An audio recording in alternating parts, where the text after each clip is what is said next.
This is my dream game that I'm working on at the moment.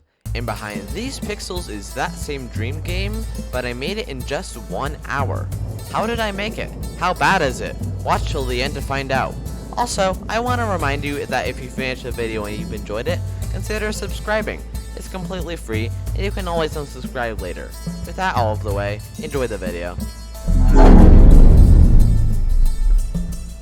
I basically had no plan in mind. All I knew was I wanted to make a 3D open world game where you had to visit multiple areas to complete the game. That was my entire plan. The rest of the game, I came up with on the spot during the hour I was making it, and it makes some, interesting results. I also knew that I would spend way too much time on making and perfecting the player movement, so I just decided to copy all the code for the player movement from the game I'm working on. Those were the only two things I was carrying into the project with me. A decision to make a game where you have to visit multiple areas to beat it, and some code that would let me move around. And now, time to make the project. 3, 2, 1, go. I extremely efficiently spent my first few minutes, also known as my brain panicking and not knowing what to do because my brain is horrible at thinking of a game that I can make in an hour, especially within the first few minutes I had in that hour. All the game jam games I have done in the past have been way over scoped, and I definitely couldn't afford to do that for this game. As I thought through what the game could be about, I had the absolutely genius plan to have some gates that you would only be able to open if you had pressed some switches in multiple areas. Then, the open gates would lead to a portal to somewhere else. That place would also have a portal, but guess what? It would be blocked by a door which would only open if you activated a bunch of switches across the map. Thank you, brain. Very original. With my idea that could be pitched to Nintendo for their next big hit, I started making the map with all the switches in it. Boom! Cube. Boom! Grass color. And here is your hub area, with an ocean surrounding you. If you call that an ocean, that is. Which I don't. And now, time for the first area. The mountain area. Yes, you heard me right. I will be trying to make a mountain area without actually having a model for the mountain. In fact, all I used in this game were cubes because there wasn't much else I could use.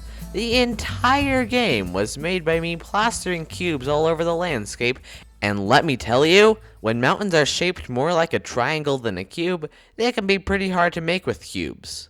And just like magic, here's my perfect mountain area with all of its incredible detailing. You can barely even tell the difference to the ones in my actual dream game. The mountains in my game aren't even that good! Now time to put in all the switches in the mountain area. And since there really isn't anywhere to hide them, I needed to put in a wall.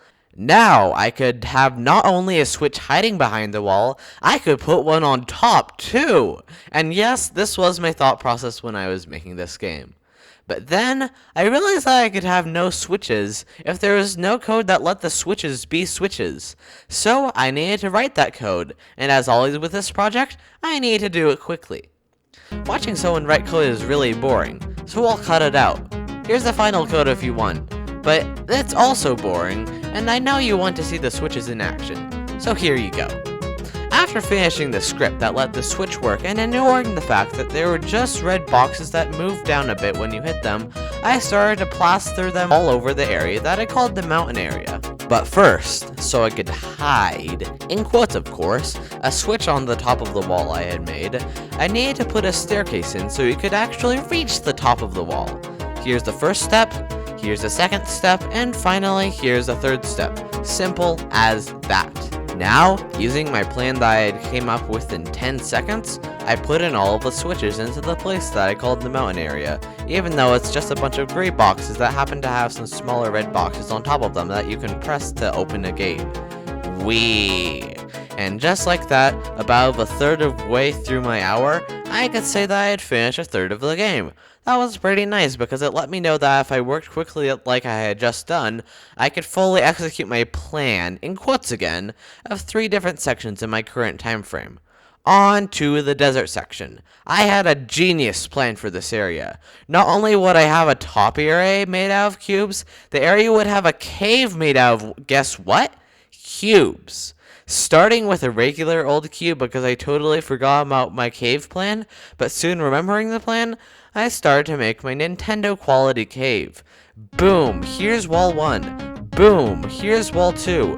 Boom, here's a cut to the finished cave because saying boom over and over is not exactly thought of as engaging content by most people, including me.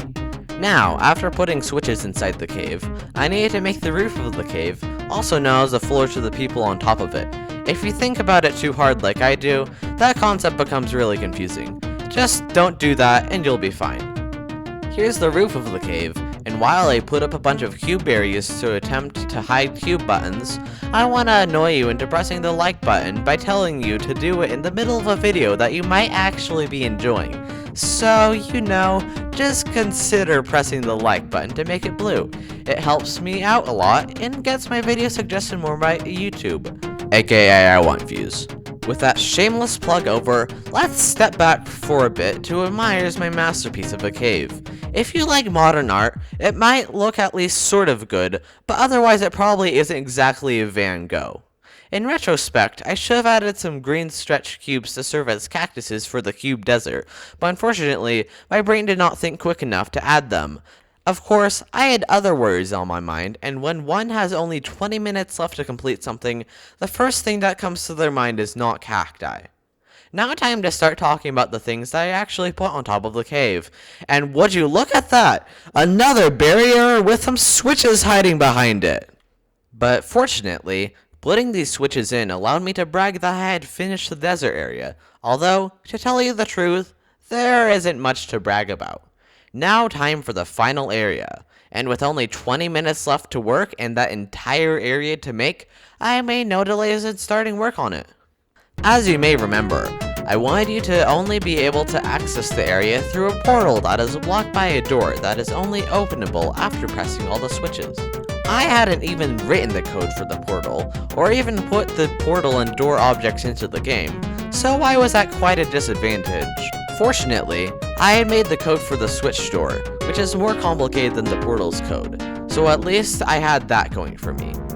Putting in the switch doors was the first task I chose to do, and unluckily for me, setting them up to work properly turned out to be quite tedious, mostly because of my repulsive organizational skills.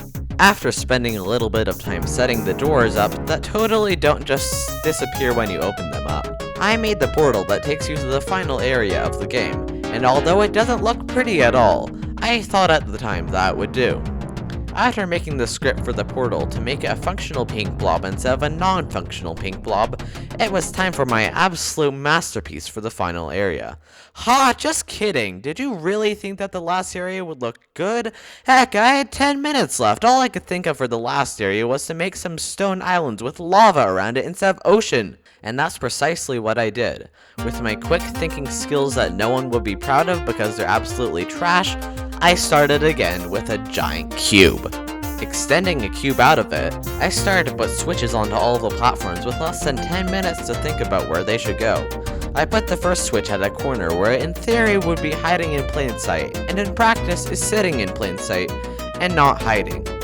After duplicating the button and this time hiding it behind a very inconspicuous barrier that you're easily going to notice, I had almost 5 minutes left and I was certainly feeling the time pressure. And what did I do to alleviate the pressure? Nothing! I just continued working on making buttons go into their proper locations. The one thing I did to save time was for the last 2 buttons. I just did the same exact setup as for the first 2 buttons, with one hiding in plain sight and another behind a wall. And by finishing these 2 buttons, I had only 2 final things to do. The first task was to put up a door that only opens once you've pressed the switches, and that was done quickly. And with only 3 minutes left, I rushed to make the portal behind that barrier that would allow you to finish the game. First making a screen that told you that you had completed the game, I then made the portal that opens up that screen and makes you go to that screen. scaling it into the proper proportions, and moving it into the right location, and having less than a minute and a half left made me really nervous, and I knew I couldn't do anything more than what I was currently doing. After doing that, and then adding the proper color to the portal, and then seeing I had a minute left, and then panicking, and then adding the proper script, I realized I was done. I stopped the timer with less than a minute to spare, and finally, I was done with this challenge, and although the game wasn't very good, I was very proud of what I had made, and I was ready to build the app. After building the app with Buildify, the auto builder for Unity that I made myself link into the description, I finally was done with this challenge. There's a download in the description if you want to get the game. It's not much, but hopefully you'll have a few laughs because of how bad this game is. I'd like to thank you guys for watching, and I'll see you in the next video. Here's a video for you to watch next, and yeah, that's it for me. Bye!